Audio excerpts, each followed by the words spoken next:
Hello students, स्वागत है आप सभी का इस वीडियो में। आज की वीडियो में हम क्लास 7 के फर्स्ट चैप्टर के नोट्स करेंगे। तो स्टार्ट करते हैं। सबसे पहले इसका विज्ञान किसे कहते हैं। तो इसका सोचने का ऐसा तरीका जो जिज्ञासा को प्रोत्साहित करता है, प्रश्न पूछता है और हमें अपने आसपास की दुनिया को समझने में मदद करता है, इसे विज्ञान कहते हैं। नेक्स्ट है जिज्ञासा। दुनिया के बारे में नई चीज़ें सीखने, जानने और समझने की इच्छा को जिज्ञासा कहते हैं। नेक्स्ट है प्रयोग। वैज्ञानिक विचारों या सिद्धांतों का पता लगाने और उनका परीक्षण करने के लिए आयोजित की जाने वाली व्यावहारिक गतिविधियाँ, इसे प्रयोग कहते हैं। नेक्स्ट है सतत विकास। संसाधनों का इस तरह से उपयोग करने की प्रथा जिससे उनका क्षय ना हो, मतलब ज़्यादा हानि ना हो, और यह सुनिश्चित हो कि आने वाली पीढ़ियाँ भी अपनी ज़रूरतों को पूरा कर सके। मतलब इसका अर्थ है कि संसाधन का इतना इस्तेमाल करना या सतर्कतापूर्व इस्तेमाल करना जिससे आने वाली पीढ़ियाँ भी उसका लाभ उठा सकें। नेक्स्ट है वैज्ञानिक विचार। ये अवलोकन या प्रयोग के माध्यम से विकसित की गई व्याख्याएं या समझ हैं। ये विचार अक्सर न केवल विज्ञान के एक क्षेत्र में बल्कि अन्य क्षेत्रों में भी नई खोजों को जन्म देते हैं। नेक्स्ट है वैज्ञानिक विधि। वैज्ञानिकों द्वारा प्रश्न पूछने, परिकल्पनाएं बनाने, उनका परीक्षण करने और साक्ष्यों के आधार पर निष्कर्ष निकालने के लिए उपयोग की जाने वाली चरण दर चरण प्रक्रिया वैज्ञानिक विधि कहलाती है। नेक्स्ट है प्रकृति में पाए जाने वाले प्रतिरूप। प्राकृतिक जगत में देखी जाने वाली, दोहराई जाने वाली घटनाएं या परिघटनाएं जो नए वैज्ञानिक प्रश्नों या खोजों को जन्म दे सकती हैं। नेक्स्ट है धातुएं। वे पदार्थ जो चमकदार होते हैं और ऊष्मा और विद्युत के अच्छे सुचालक होते हैं, उसे धातु कहते हैं, जैसे लोहा या तांबा। नेक्स्ट है अधातुएं। वे पदार्थ जो चमकहीन होते हैं, मतलब जिसमें चमक नहीं होती, ऊष्मा या विद्युत के अच्छे संवाहक नहीं होते, जैसे ऑक्सीजन या सल्फर, वे अधातुएं कहलाते हैं। नेक्स्ट है प्रतिवर्ती परिवर्तन। ऐसे परिवर्तन जिन्हें उल्टा जा सकता है, जैसे बर्फ़ का पिघलना। जैसे पानी को हम बर्फ़ में चेंज कर सकते हैं और बर्फ़ को पानी में बदल सकते हैं। तो ये है प्रतिवर्ती परिवर्तन। नेक्स्ट है अपरिवर्तनीय परिवर्तन। ऐसे परिवर्तन जिन्हें पलटा नहीं जा सकता, जैसे फलों का पकना या दही का जमना। दूध को दही में तो बना सकते हैं, पर दही को दूध में कन्वर्ट नहीं कर सकते, तो इसे रासायनिक परिवर्तन भी कहते हैं। नेक्स्ट है रासायनिक परिवर्तन। वे परिवर्तन जिनके परिणाम स्वरूप नए पदार्थों का निर्माण होता है और जिन्हें बिल्कुल भी उल्टा नहीं जा सकता, जैसे भोजन पकाना या लोहे में जंग लगना। नेक्स्ट है भौतिक परिवर्तन। किसी पदार्थ की दिखावट या अवस्था में होने वाले परिवर्तन जिन्हें अक्सर उल्टा जा सकता है, जैसे बर्फ़ का पिघलना और पानी का जमना, ये भौतिक परिवर्तन कहलाता है। ऊष्मा ऊर्जा का एक रूप जो पदार्थ में परिवर्तन का कारण बनता है, जैसे बर्फ़ का पिघलना या पानी का गर्म होना। वाष्पीकरण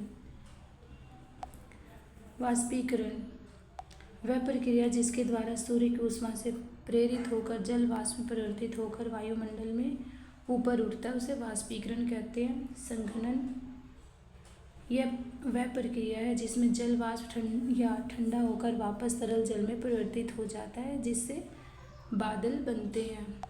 नेक्स्ट है वर्षा। यह वह प्रक्रिया है जब बादल से पानी पृथ्वी की सतह पर बारिश, बर्फ और ओलों के रूप में गिरता है, वर्षा कहते हैं। नेक्स्ट आप यहाँ पे देख सकते हैं जल चक्र का चित्र। नेक्स्ट है जल चक्र। सूर्य से प्राप्त ऊष्मा द्वारा संचालित वाष्पीकरण, संघनन और वर्षा के माध्यम से जल की निरंतर गति। नेक्स्ट है जीवन प्रक्रियाएं। जीवित चीज़ों के बढ़ने और जीवित रहने के लिए आवश्यक गतिविधियां, जैसे खाना बनाना, सांस लेना, खाना, खाना, सांस लेना और पोषक तत्वों का संचार करना जीवन की प्रक्रियाएं हैं। वृद्धि जीवित प्राणियों में होने वाले शारीरिक विकास जो विशेष रूप से कुछ चरणों के दौरान ध्यान देने योग्य होता है, जैसे मनुष्यों में माध्यमिक विद्यालय के वर्ष। नेक्स्ट है पोषक तत्व। भोजन में मौजूद वे पदार्थ जो ऊर्जा, विकास और शरीर के कार्यों के लिए आवश्यक होते हैं, जैसे कार्बोहाइड्रेट, प्रोटीन और विटामिन्स, और वसा भी है। नेक्स्ट ग्रहण। यह तब होता है जब सूर्य, पृथ्वी और चंद्रमा एक सीधी रेखा में आ जाते हैं, जिससे एक खगोलीय पिंड दूसरे के प्रकाश को अवरुद्ध कर देता है। इसके परिणाम स्वरूप पिंडों की स्थिति के आधार पर सूर्य ग्रहण या चंद्र ग्रहण होता है। विज्ञान केवल पाठ्य पुस्तकों के पन्नों या कक्षा की दीवारों तक सीमित नहीं है। यह खोज और अन्वेषण की एक निरंतर यात्रा है। हमारे आसपास होने वाले साधारण परिवर्तनों को देखने से लेकर प्रकृति की जटिल प्रणालियों को समझने तक विज्ञान हमें अपने आसपास की दुनिया को समझने में मदद करता है। नेक्स्ट है विद्युत और चालकता। जब हम बैटरी, तार और बल्ब जोड़ते हैं तो हम विद्युत का अध्ययन करने के लिए विज्ञान का उपयोग कर रहे होते हैं। इससे हमें यह पता लगाने में मदद मिलती है कि कौन से पदार्थ विद्युत को प्रवाहित होने देते हैं और कौन से नहीं। हमारे आसपास होने वाले परिवर्तन।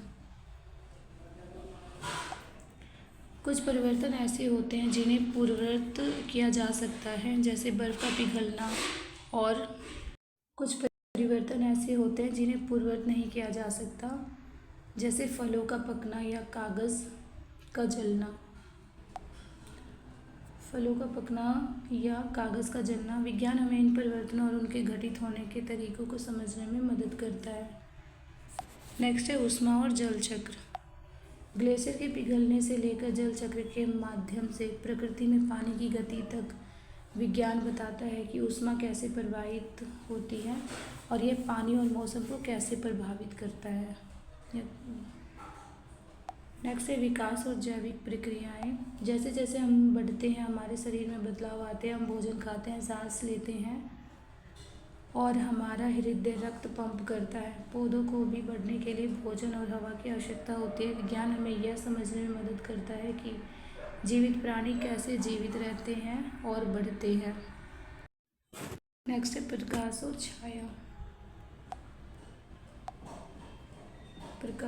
छाया। इसका प्रकाश हमें अपने आसपास की दुनिया को देखने में मदद करता है, और जब कोई वस्तु प्रकाश को रोकती है तो छाया बनती है।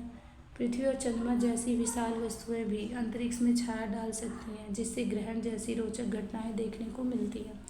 पृथ्वी के अपनी धुरी पर घूमने के कारण ही हम दिन और रात का अनुभव करते हैं, जिससे ग्रह के विभिन्न भाग सूर्य के प्रकाश का सामना करते हैं या उससे दूर चले जाते हैं। तो वीडियो अगर अच्छी लगी हो तो लाइक करें, सब्सक्राइब करें एंड शेयर करें। Thanks for watching.